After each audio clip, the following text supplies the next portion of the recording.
Good afternoon, my darling Linkettes.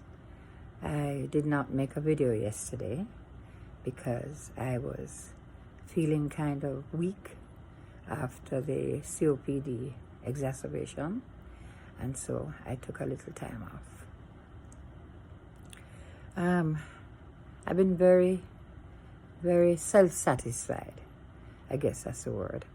I received, I don't know if I discussed it, but the first copy of my books, and I opened it and realized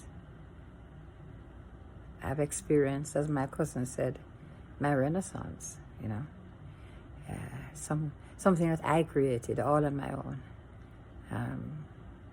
I've been writing these things for years and just keeping them, saving them. And finally, with the help of Indies Publishing, Alex Basir, they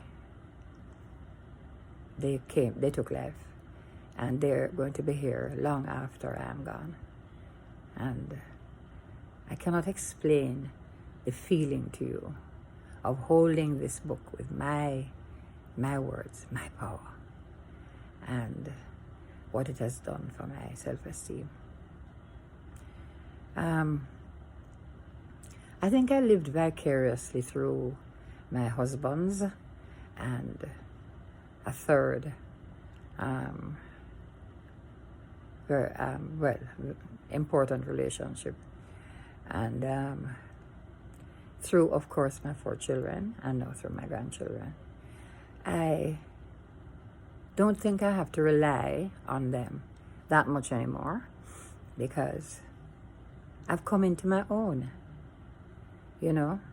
These videos have been receiving rave reviews. People are asking me to continue. It's just time, I don't have a lot of time. And when I say that, I mean in every day, right? Anyway, and anywho, the important thing, I think today I'd like to touch on the topic of bereavement. I was married for almost 30 years to one of the kindest, most beautiful people ever. He never asked for much. He never wanted to get married. I mean, I was the one who said, and he went, okay, let's do it. But he was a little reluctant because he was a cowboy. He liked his, drifting. He drifted. And then he drifted into me, and the rest is history. We raised 3 children together, and I had my eldest son, who was quite big when Norman and I got married. And I gave Norman his children that he had always wanted. He said, no, I don't want any children. And when he did get them, he'd have to take photos to court every day to ask them if they thought they were healthy. Were they underweight? Were they overweight? I mean, it was just, he was transformed, and as a recovering person, it gave him solace and joy,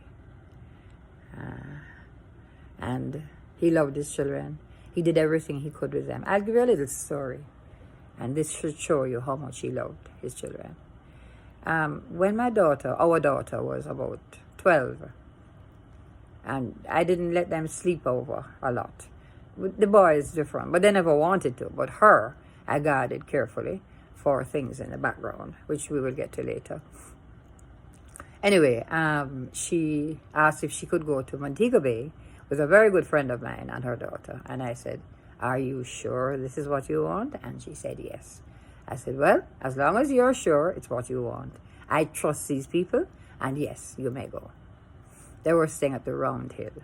Now, I have never set foot in the Round Hill, okay? I've only heard about it. And, I'm one of those Jamaicans who, I doubt if I'll ever be able to afford to sleep a night at the Round Hill. I do hope that I will, though. However, and anywho, she packed her bag, waved goodbye, and off she went. and my heart dipped. But I said, it's time for her to go. Lo and behold, at about 9 o'clock that night, I got a telephone call. Mommy? Yes, darling. You know, I'm not so sure that I want to spend the night down here. So I said, where are you there? Montego Bay. So I said, but we're in Kingston. So, you know, you're kind of, you're stuck. And she said, okay, can I speak to Dad? And I said, okay. So I put him on. When he came off, he said, well, you know, she wants to come, but I've asked her to try and sit it out because, you know, to go to Montego Bay at this time is a little much. And I agreed. Okay. Well, 11 o'clock came and the phone rang again and she is now crying. I can't stay here. I need to come to my house. And so I said, Dad, here's the phone, and gave it to him. And he took it. And the next thing I knew, that man was dressed and he was gone. Yeah. If that does not tell you who Norman Douglas Manley is, nothing ever will. He drove to Montego Bay and he brought her back. And that is one thing that marked me indelibly because I could not believe that anyone would do that, you know. But he was a father. He was a parent. He listened. I mean, I thought he was a little liberal with them, but he believed in listening to his children. He said, you've got to hear what they have to say. Whereas now, me coming like a bully and just say, oh, no, go sit down. That's it. Not the corner. Get in the corner. You know, and he always said, but have you discussed it? And I said, there is nothing to discuss. They were completely out of control. However, Norman saw things differently. He liked to have discussions, which I thought were very healthy. And so he brought them up on ideas. You know, I was the emotional one, the drama queen. He was the one who taught them to think for themselves. So I have nothing to say about the way they have come up today because Norman did that, you know. Me and him were an odd couple, but we had met in the 70s, fallen in love. He had left to go and study law, broke my heart. I married, I divorced, he came back into my life, and we wed. And the rest, as they say, is history.